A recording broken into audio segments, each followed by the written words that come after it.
Frères et sœurs dans le Seigneur Jésus-Christ, peuple de Dieu éparpillé dans le monde entier, Shalom. Je continue le business que Christ m'a confié,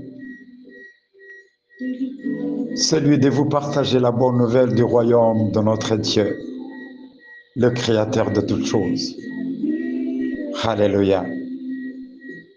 Ainsi, lisons ensemble la parole de Dieu dans 2 épîtres. Nous allons commencer par l'épître de Jacques, chapitre 1er, du verset 22 au verset 24. Ensuite, nous lirons la 2e épître de Paul aux Corinthiens, chapitre 10, de 4 à 5. Jacques, chapitre 1er, de 22 à 24, cette écriture nous dit « Seulement, ne vous contentez pas de l'écouter, traduisez-la en actes, sans quoi vous vous tromperiez vous-même. En effet, si quelqu'un se contente d'écouter la parole sans y conformer ses actes, il ressemble à un homme qui, en s'observant dans un miroir, découvre son vrai visage. Après s'être ainsi observé, il s'en va et oublie ce qu'il est. 2 Corinthiens chapitre 10 de 4 à 5. Car les armes avec lesquelles nous combattons ne sont pas simplement humaines. Elles tiennent leur puissance de Dieu qui les rend capables de renverser les forteresses. Oui, nous renversons les faux raisonnements, ainsi que tout ce qui se dresse présomptueusement contre la connaissance de Dieu. Et nous faisons prisonnière toute pensée pour l'amener à obéir à Christ. Parole du Seigneur. Bien-aimés frères et sœurs, nous continuons avec notre enseignement du mois, la vie centrée sur Dieu, le signe d'une véritable transformation. Nous sommes en train d'évoluer en montrant aux chrétiens, aux frères et sœurs en Christ, qu'une vie transformée se manifeste lorsque Dieu habite en nous, lorsque Dieu est au centre de notre vie. Le premier dimanche du mois, notre partage a porté sur le Christ comme centre et principe de toutes choses. Le dimanche qui a suivi, le second thème était l'évangile centré sur le Dieu trinitaire. Le troisième sous-thème de la fois passée, il s'agissait de la confession de foi d'un chrétien intégralement transformé.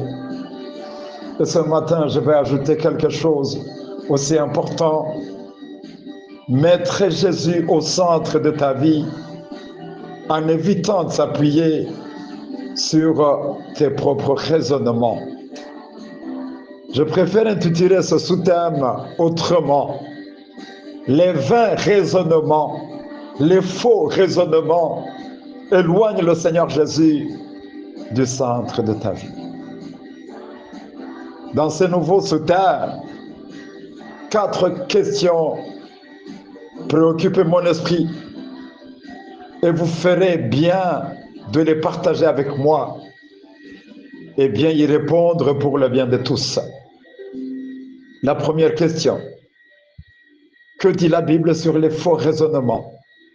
La deuxième, quelles sont les causes naturelles et spirituelles des faux raisonnements? La troisième, quelles en sont les conséquences? Et enfin, est-il possible de guérir des faux raisonnements? Frères et sœurs, la Bible est claire à propos des faux raisonnements. pour elle, un faux raisonnement est une grande bataille qui se livre à l'intérieur du cœur d'un chrétien. Une bataille qui vient de sa façon de penser. Une bataille qui s'ouvre en lui lorsqu'il est guidé par la chair. Ces faux raisonnements sont des pensées erronées qui n'ont ni rapport avec la parole de Dieu qui a été enseignée à ce chrétien, ni avec sa foi chrétienne. Un chrétien assiégé par des faux raisonnements est un vrai prisonnier. Il ne connaît pas que l'auteur des faux raisonnements est le diable. Mais il s'habille des faux raisonnements pour armer le diable et s'attaquer contre lui. Et c'est ce que nous remarquons pendant ces temps de la fin. Alors,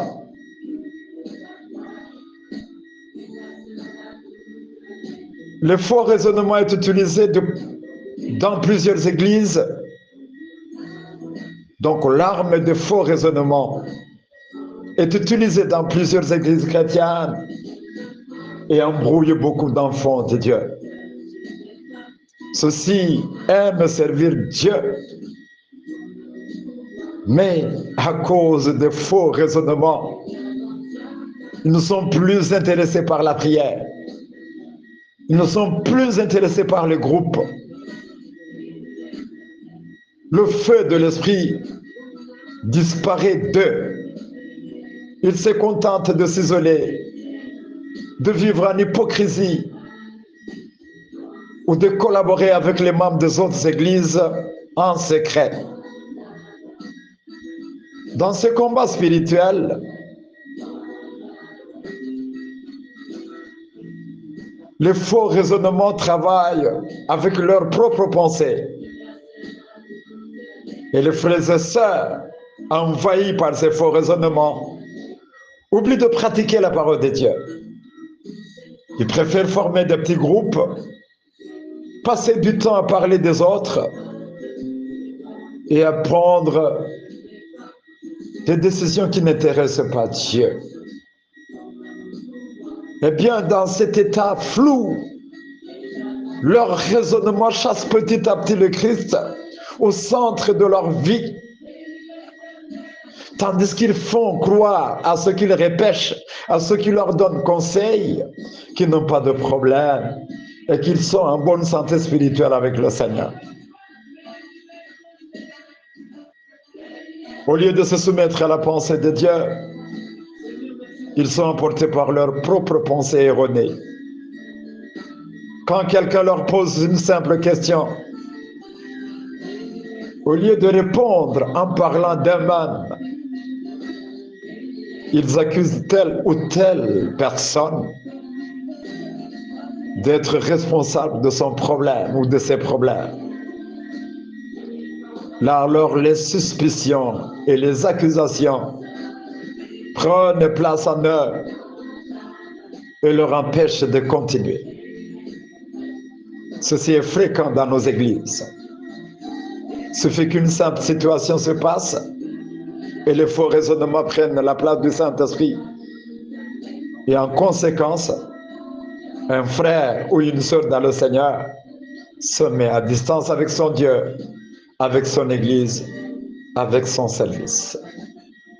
Frères et sœurs, depuis le jardin d'Éden, le diable a injecté en Ève un virus de faux raisonnements et cela a fait déchoir l'humanité. Un faux raisonnement, j'y reviens, est une arme charnelle qui nous est dotée par le diable. L'ennemi aime une église chrétienne remplie de faux raisonnements les uns contre les autres. Cela bloque l'action du Saint-Esprit et les vies ne sont pas transformées. Frères et sœurs, d'où vient ce vent parmi les enfants de Dieu? Où vont nous mener de telles choses? Que chacun de nous réponde à ces questions. Passons à la deuxième question de notre méditation. Les causes naturelles et spirituelles des faux raisonnements. Frères et sœurs, les causes naturelles des faux raisonnements sont difficiles à compter. Je peux vous en citer quelques-unes. Il y a l'échec, la déception, le stress, la vie non désirée, l'anxiété ou les troubles de pensée suite au cours de la vie, se croire être négligé pour diverses raisons, la pression sociale et familiale, l'auto-illusion, les anomalies cérébrales, etc. Je t'invite, mon frère, ma soeur, qui est en train de suivre ce message, à vérifier si l'une ou plusieurs de ces causes naturelles que je viens de citer constituent la source de tes faux raisonnements. Et si tu en remarques, je t'exhorte d'aller chercher un médecin approprié. Je suis intéressé de vous présenter quelques causes spirituelles des faux raisonnements. Elles sont aussi multiples. La première grande cause, c'est l'état du cœur humain. Un cœur rempli de pensées charnelles et mauvaises. Elle est la source de faux raisonnements.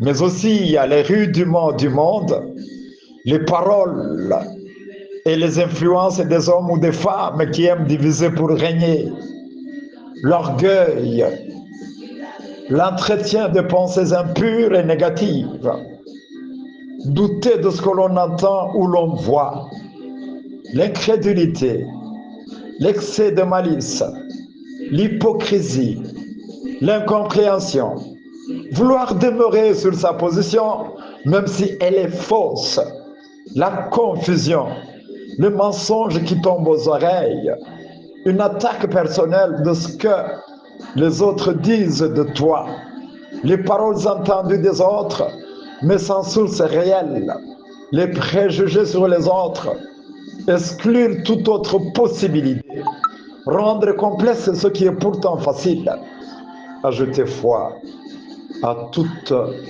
parole qui vous arrive par le vent, etc. Donc vous comprenez que les causes spirituelles sont aussi multiples. Passons à la troisième question. Les conséquences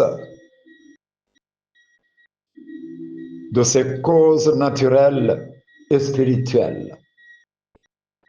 Naturellement, les mauvaises pensées ou les faux raisonnements jouent sur la santé mentale. Elles favorisent l'anxiété, la dépression et le stress chronique. Elles peuvent aussi affecter la santé physique, épuiser le corps, affecter les relations interpersonnelles. Ça, c'est du côté des causes naturelles et leurs conséquences. Allez-y voir un médecin, il va te parler de tout ça clairement. Je ne suis pas du domaine, malheureusement, mais j'en connais quelque chose. Spirituellement, les faux raisonnements, et c'est très dangereux. Spirituellement, les faux raisonnements nous déconnectent de Dieu. À cause des faux raisonnements, nous ne recevons plus de révélations. Ils nous imposent une vie d'incertitude et de solitude.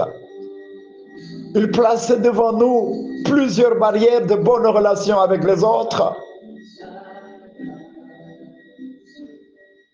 Ils ne nous permettent pas d'avancer spirituellement. Ils bouchent nos oreilles, nous donnent une vie de soupçon et de péché. Au-delà de tout ça, les faux raisonnements nous empêchent de marcher dans la foi qui plaît à Dieu et nous obligent de nous maintenir sur notre position. Passons à la quatrième question. qui est vraiment importante et le nœud même de l'enseignement. Est-il possible de guérir des faux raisonnements? Moi, je dis oui. Toutefois qu'un chrétien arrive à comprendre la nature et l'objet des faux raisonnements et qu'il les considère véritablement comme une bataille spirituelle, la guérison est possible. Mais comment peut-elle venir? C'est en prenant ces armes spirituelles, en renversant cette forteresse de faux raisonnements. Sa guérison ne viendra qu'en soumettant tout ce qu'il pense à l'obéissance de Christ. En plus, ce n'est qu'en refusant ces faux raisonnements, ainsi que tout mensonge qui s'oppose à la connaissance, qui les sépare des autres, qu'il va guérir. En conclusion, pour combattre les faux raisonnements, frères et sœurs, nous ne devons pas les cajoler, leur donner raison, mais les rejeter en nous appuyant sur la parole de Dieu qui nous a été enseignée, en appliquant les enseignements de Christ dans notre vie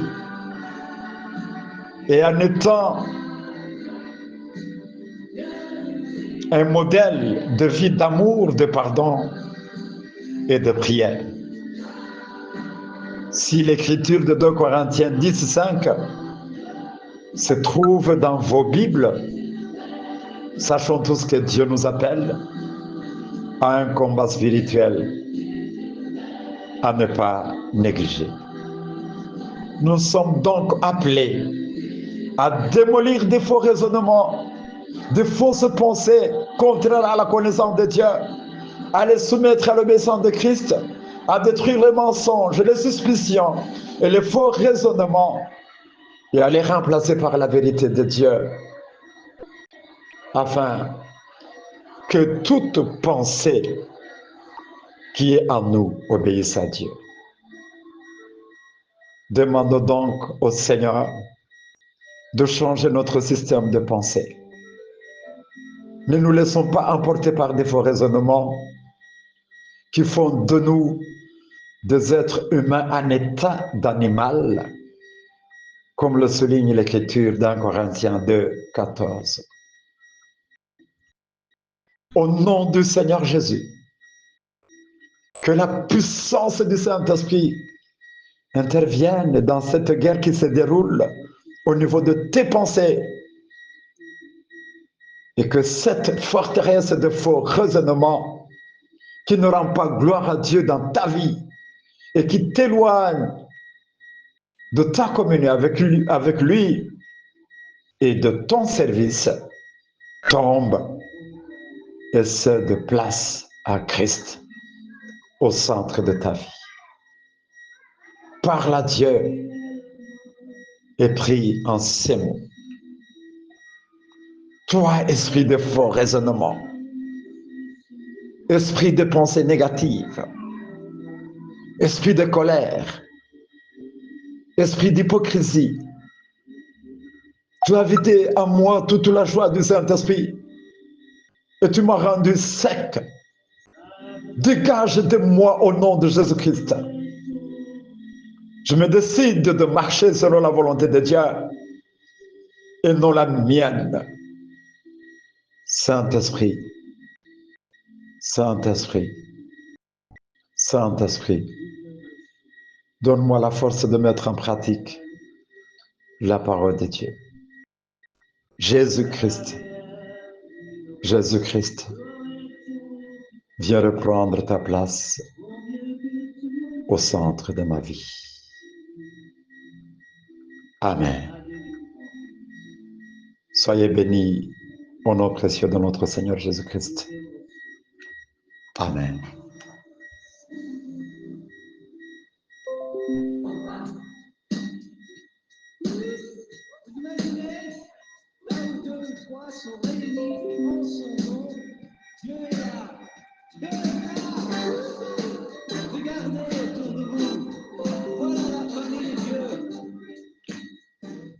Si ce message vous a touché, n'hésitez pas à le partager avec un ami, à l'aimer ou à vous y abonner pour recevoir régulièrement des notifications sans qu'il vous soit envoyé directement sur WhatsApp. En attendant, je vous souhaite une excellente semaine.